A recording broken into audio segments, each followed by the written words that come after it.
I got loose at my friend's birthday party and kissed a friend just for fun. Now I am divorced. I had adventures on a weekend that made me decide to never drink alcohol again. I'm obviously responsible for my own actions, but when I'm drunk, it's like all my decisions are made by a brainless cosmopolitan that wants to go after cute boys. They are right when they say married people shouldn't go to clubs because I did and ruined my life. But maybe it's just me. My name is Alex. I'm a 29-year-old woman and used to be married to Tyler, my 31-year-old ex-husband. We were married for 4 years. We loved each other very much and our marriage was very easy until the end. We rarely argued and never were one of those couples with unmanageable problems, but stay together either way. I met Tyler at my first job after graduating. We were from different departments at the company. It was hard to see him in the office, but my heart fluttered every time he showed up. We started dating a few months before he got a job opportunity in Europe. It was his dream and I was broken with the news. I secretly desired him for so many months. When I finally got the guy, they decided to send him to Europe. I cried like a teenage girl for a whole week. I told my friends I would never love again. And we hadn't even said I love you yet. It was a major drama. We kept in contact during these couple of months. Every week he'd tell me how much he missed me and send pictures of the gifts he bought me there. 2 months after he left, he was back in town for a business trip. He had a meeting in our city and would return to France in 4 days. On his second day back, Tyler showed up at my door saying he couldn't stop thinking about me, and even if I said no, he would stay and beg me to marry him and go to France. I cried out of happiness in front of him and accepted it. We lived there for 2 years and came back to our hometown, where we spent another couple of years creating our life together. We always had a lot of friends, we were fun together, so people actually liked hanging out with us. Tyler wasn't a jealous husband at all. I never had to worry about jealousy breakdowns. That was one of the reasons I chose Tyler. He isn't insecure like all the men I met previously. Let me tell you, having a relationship with a significant other who trusts you is the best. Tyler trusted me, I trusted Tyler, and we lived a very calm relationship. When our friends invited us to parties, most of the time we'd go together. Tyler liked going to clubs, parties, and drinking, just like me, so we had a lot of fun together when these events happened. We weren't used to going to social events apart, but Tyler had a work trip on the week of one of our best friend's birthday. She celebrated it at a downtown club we already knew. He told me to go alone and help me choose a gift for her. Even signed the card saying he was sorry for not being there. He'd unfortunately be very sorry. Our friends are basically raging alcoholics at clubs. We kept up to their pace, but I wasn't sure I could do it alone. I went to her birthday thinking I'd go home early, but it wasn't that easy with our friends. I followed their spirit and ended up screwing my relationship completely. Our friend Vic worked with us in the same office where I met Tyler. She had invited a few of our former co-workers, and there I met Josh. We shared the same position at the company and started on the same day together. We were very good friends but lost contact after I left the company to go to Europe with Tyler. I found out he was very close to Vic. It was nice seeing him and catching up. I wish it could have ended there. Between the tequila shots I did with Vic and the multiple cosmopolitans, which apparently were the only thing I knew how to order, I was definitely very out of myself. I was leaving the bathroom when I ran into Josh. He was already with us, so we started talking again. He was hitting on me hard, so we both ignored the very golden ring on my finger and kissed. I was so drunk I couldn't process what was happening at the moment until I did it. I know alcohol isn't the one to blame for this, but there is no absolute way I would have done this if I just thought for 3 seconds. I never wanted to kiss anyone else ever. Never in the history of our relationship I had considered that a good idea. I just had to go to a club alone to break my morals intensively, hooking up with a dude I used to argue with about publicity statistics. How could I have done this? I was embarrassed and angry at myself. On the next day, hungover, I didn't even remember what I had done. Little gift from my lovely friend Tequila. Memory loss. A text from my friend Vic triggered the memories from the day before. Hey sweetie, how are you? So, complicated question. Dylan saw you kissing Josh close to the bathroom yesterday. I asked if it didn't seem like harassment, and he said you were very involved in the action, whatever that means. Then I asked if he was sure it was you, to which he answered saying it was the same clothes, same hair, same tattoos. I tried to have your back, girl, but you could have been more discreet. You can tell me anything, you know that. The more he talked, the more I cried. I turned to him, said, I'm sorry, and what was on it. I ate breakfast while I talked on the phone with Vic. I didn't even text her back, so that's when I explained everything that had happened. She said she'd update me on anything she heard about Tyler and asked me to call her again once I read the letter. I was trying to open it, but my body froze every time I touched the letter. I took a deep breath and faced my demons. Here's what he said in the letter. Hello, Alex. This is coming from Tyler.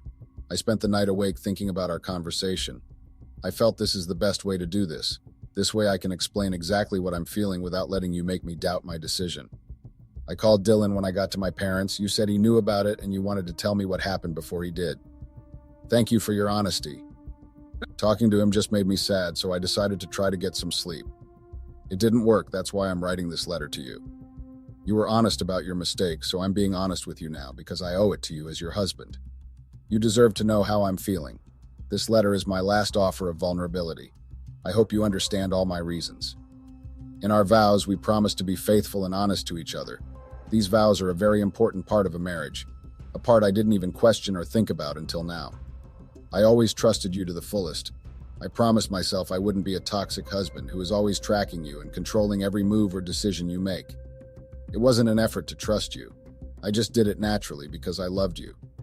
You loved me too, so I knew you weren't sneaking behind my back. I know you didn't plan on this and that you had never done that before. You practically having a panic attack while driving just because you couldn't tell me at that moment proved to me you wouldn't be able to lie or have an affair. But you still did something which hurt me more than I could express here. I love you so much, Alex. You were an amazing wife, but I can't do this anymore. I idealized all the future years of my life with you.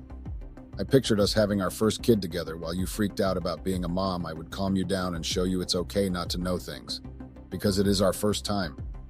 I saw us seeing our kids graduate, us in our 70s going to the doctor together and making each other take our medication.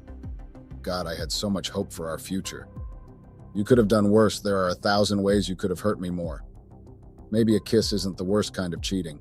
Maybe it's even forgivable. We could even try to stay together. But no, Alex, I don't want us to go through this. Even if I said it was fine and tried, I would never trust you again. Every time you left the house, I'd wonder, what if she can't control her impulses? She did it once. Nothing can prove she won't do it again. Thinking about it, nothing could have proved you would or wouldn't cheat on me. This is the same thing in every single relationship.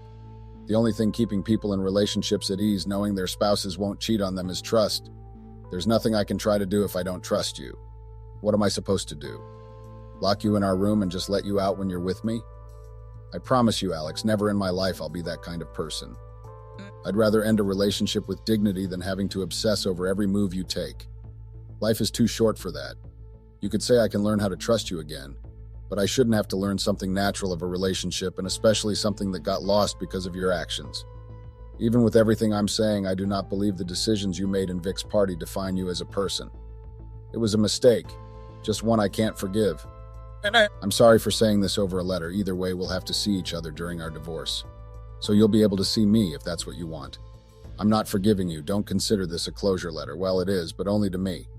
I need to heal for a few weeks, so please don't look for me or call me. When I'm ready, I'll send you the divorce papers. Goodbye, Tyler. I finished the letter like I expected to, crying desperately. He ended 4 years of marriage through a letter, but I guess I ended 4 years of marriage in a downtown club. That was the worst part. Everything he said was reasonable and not petty at all. I think it would be easier if he was a huge jerk about it. I don't know why exactly, but I decided to go after him. I didn't expect him to go back to me, but I felt the need to fight for us, and that was my last chance. I took a shower, got my car keys, and drove straight to his parents' house. I was thinking about what to say on the way there. He was right in absolutely everything, but I love him, and regret what I did to the point I can't rationally understand the ending of this relationship. His mother opened for me and said he was asleep in his old room. She mentioned he told them we had a fight, but didn't say why. I appreciated that. If he had told them, she'd never have opened the door for me. I knocked on his door, then I heard him ask for his mom, thinking it was her at the door. When I opened, I saw him wearing only a towel around his waist, fresh out of the shower with his eyes red. I could tell he was crying. "What are you doing here, Alex?" he asked with a tired voice. It was my last chance. I sat with both my knees on the ground right in front of him. I don't remember my exact words, but it was something close to this. "Tyler, please listen to me. I'm sorry. I'm really sorry. I made the biggest mistake of my life, and I'm losing the person I love the most because of that. I wish I could delete that night or go back in time to do it right and stop that event from happening. I read your letter. You're right in absolutely everything. I completely agree with you. But I can't live without you. Please. You don't have to learn how to trust me again. Let that effort be mine. I screwed up. I deserve to fight it forever. I'll conquer your trust. I'll do everything for you to understand. I'll never in my life do this again. I was extremely drunk that day. I can't blame the drinking, but I promise you I'll never have a sip of alcohol again. I'd even join a religion very against drinking and cheating for you to see how serious I am about this. You can kiss someone else for us to be childishly even. If you want to do it in front of me, it's fine. I need you to understand this was a stupid mistake. I wasn't in the right condition to make any decisions or even consent anything. I'm sorry, Tyler. I don't care how many times I'll have to say it for you to love me again. You can throw this in my face every time we argue. It's fine. You're the most mature and thoughtful person I ever met, and I know I sound crazy to you right now, but I love you. I can't rationally think about this when all my emotions are influenced by my love for you. Please, I beg you to consider the emotions in you that still love me. Think about everything we've been through together. I love you, and I know you love me too, Tyler. Please. I said all that while crying intensely. He let a few tears escape, and I could tell he was affected by what I said. I thought I had it. He seemed to be considering my words, but he just took a deep breath and said the words, "I'll always remember exactly. I can't do it, Alex. I told you. Please don't make this harder than it already is. I love you, but you need to let me go. Also, don't ever repeat those words to any man in your life. If you do, your life will only be about being controlled by an abusive jerk. Don't take your value down like that. Please, Alex, go away." 5 days later, I received the divorce papers. There wasn't anything in the agreement which would harm any of us, so I signed and got rid of it as soon as I could. Just like that, my amazing and beautiful marriage ended. My apartment had no more track of Tyler. It was like he never existed, but I lived with this massive black hole in my soul, where everything he made me feel used to be. Update. Hello, Reddit. I ended things a little loopy the last time I wrote to you guys here. I was so depressed I could barely end the story properly. I shared my experience for anyone who reads it to learn from my mistake. I wish I could even ask you for advice, but there was literally nothing I could do to get Tyler back. I got comments from people supporting me and wishing I found my way again by myself. Some others were very mean, but I can't even fight you for it because a lot of them were right. Yes, I did in fact stop drinking. I don't know if it's a permanent decision, but when I get into a relationship again, I'm definitely retiring from drinking just in case. Please don't make stupid mistakes like I did, even if it means quitting something actually harmful like drinking. It has been 2 months since Tyler and I got divorced. I'm actually doing better. I hadn't seen him since my humiliation at his parents' house, but some friends we had in common told me he was doing fine. After being extremely upset with our divorce, he got his life back together and was doing great. I finally understood I had broken his heart. It was a side of Tyler I didn't know, but it was definitely something he wouldn't have been able to ignore. I guess it's hard to fix it when someone breaks it so hard. I hope he can find peace about our end. I don't want to wish he finds someone special, because when that happens, I know it will be a great pain for me. I hope you guys don't ever do the same as I did, let me tell you. You will pay for it because the pain is horrible. I'm definitely having my karma. Please don't give yours a reason to get in your life. That's all I can give you as advice. Thank you for reading my story, and remember, be careful.